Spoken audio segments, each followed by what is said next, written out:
Hello and welcome back to the channel. I think you can see the next job behind me. I've been out in the woods on my bike and I think I've brought most of the mud back with me. So let's get this cleaned up because we can't leave it like that. So before starting the cleaning process, thought we'd just take a slightly closer look to see how bad it is. And yeah, it's as bad as you first thought. Mud is everywhere, the chain is caked, so are the jockey wheels, the cassette, the forks, it's in the brakes, you just can't escape it. Down tube, motor, you can see it, it's everywhere. Even the linkages seem to have part of the actual woods that have come back with me, some twigs and other leaves and bits and pieces. This is going to take a lot of effort to get clean. And the best way to start is just by using your normal hose, not a pressure washer or anything else like that. Nothing that's going to push water at high volume and high pressure past any of your seals, for example in your suspension. You can clearly see just how effective hose and water is at removing dried mud off the down tube. You don't need anything else, and you certainly don't need to touch it with anything at this point. And as you move around the bike, just be careful of any sensitive areas. So not just suspension linkages, if you've got an e-bike, any of the charge ports as well, because the last thing you need to do is get any water in there. And as you are moving around, don't be afraid just to pull out any of the twigs or anything else that won't actually just be removed at this point by water alone.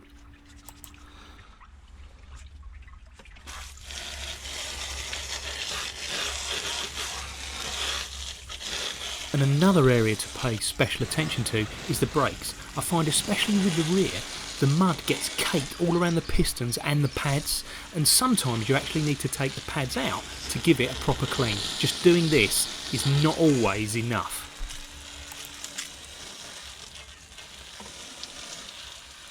And when cleaning your forks or your shock or even your seat post, I find it best not to aim the water at the seals. The last thing you need to do is get water into the frame of the bike or obviously past the seals of your suspension. And last but by no means least is the drivetrain. Got to make sure that the chain linkages are completely clean and all the mud is out from them.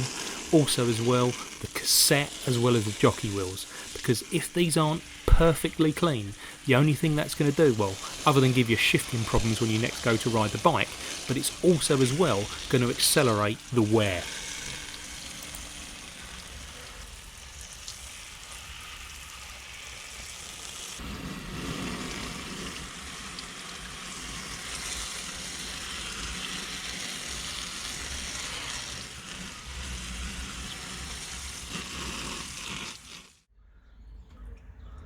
Although not exactly spotlessly clean, at least that has removed most of the mud and detritus from the woods off the bike. So it's now on to the contact wash, just to try and get it back to how it was before going out for the ride.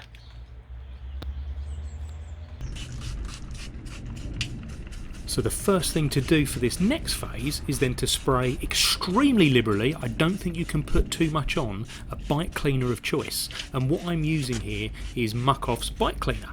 Now if you don't use a bike specific product, say for example something that you might use on your car, just be very careful what it has in it. Now some products have additives, for example wax, and you don't really want to be putting wax on your brakes.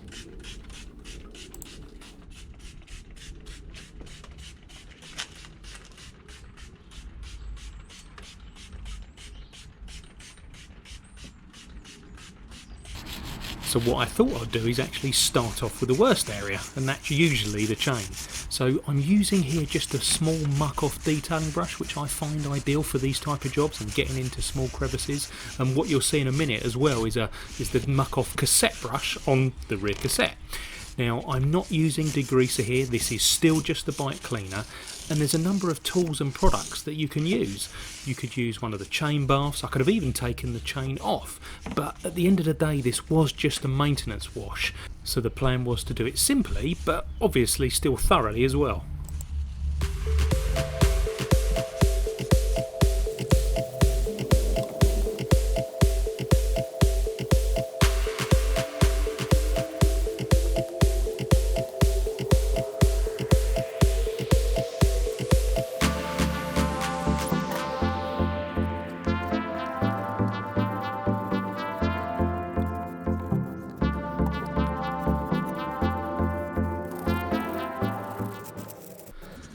And also don't forget, sometimes cleaning some of those more awkward and fiddly parts, to actually go round to the other side of the bike, because sometimes it can be easier to complete the job from there.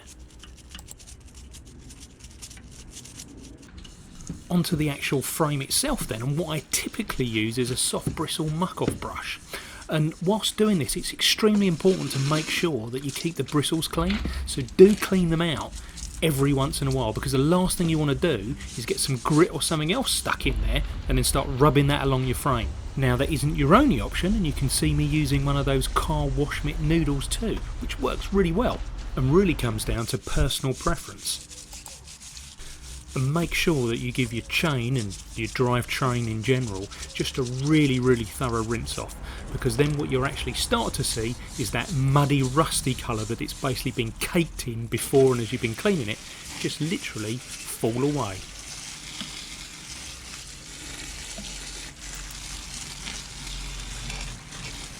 So I've actually been having some shifting problems, and looking closely at this, I seem to have some sort of twig stuck in my rear cassette. I think that's why it's been jumping out of gear. I think there's another bit too. There we go. Now if I'd watched this in the dark, I'd never have seen that. And why I specifically mention the dark is because that's when I arrived home, but I decided this time to leave it until I could see what I was doing. Although of course the downside to that is that dried on mud is a lot harder to remove. With the tyres then, I find the cassette brush also very good for that purpose, but when it comes to the spokes, I find the wash mitt the best tool for that particular job, which you'll see in just a moment.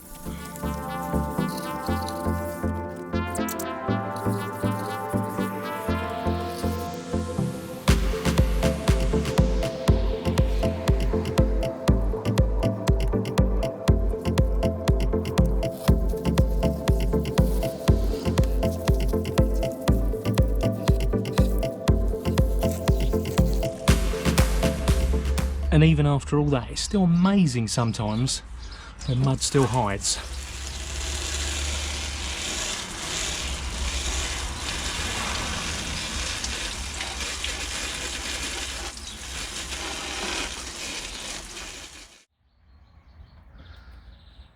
So that now is looking much better, but obviously it's sopping wet, so we need to get that dry, and there's a couple of options for that. Obviously you could towel dry it, get a microfiber, but I don't know if you've seen my other videos, I've got a couple of large dogs, so happen to also have a pet hairdryer, which is great for cleaning or drying one of those. Now I do appreciate that not everyone is going to have access to one of these, but if you want to dry the bike by air, you could use a hairdryer or indeed even a heat gun, but just not on that higher setting. Either of those will work just fine.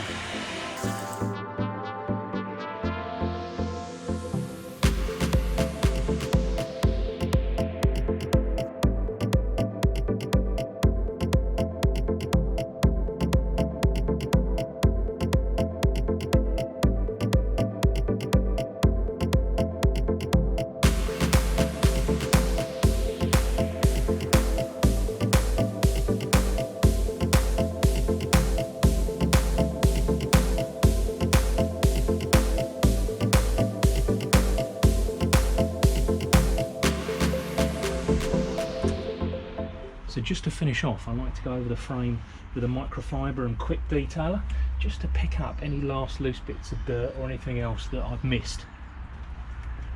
Now there are many products you can use for this, but this is something that I just find works really quite well and is also carbon safe. Not that this is a carbon frame, but it is something that you need to bear in mind depending on what components you actually got on your bike. And while you're doing this, just make sure that the microfiber doesn't get too messy and obviously then start spreading any dirt that you've missed around your frame and scratching it. Also as well, if you are using any sort of protection product, make sure it doesn't go anywhere near your disc brakes.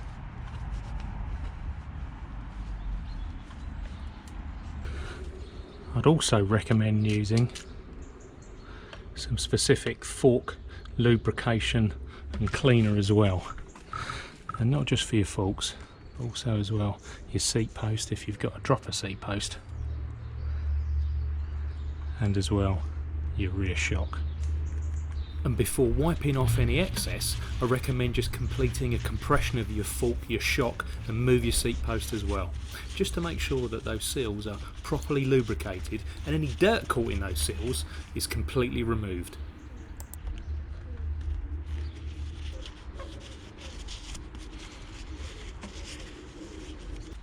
And lastly, just to finally clean off any residual rubbish on the chain, because it's quite surprising what can still remain there even after all that cleaning, but also as well just to provide a bit of lubrication and also inhibit any rust, just in case there is any damp left on it.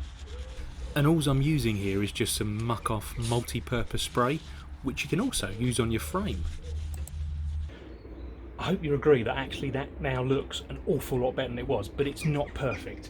I think I need to give the chain a little bit more love and attention, and as you do go around you do see other things you've missed. I think the best way to get them would be to actually get the bike up on a stand and take the wheels off, just to get to every nook and cranny. But I think that's a good enough job for now, and after all it's only going to get dirty again, I'm sure, in the next week or so. So thanks very much for joining me. Please like, subscribe and share, and I'll see you again soon on the channel with some more videos.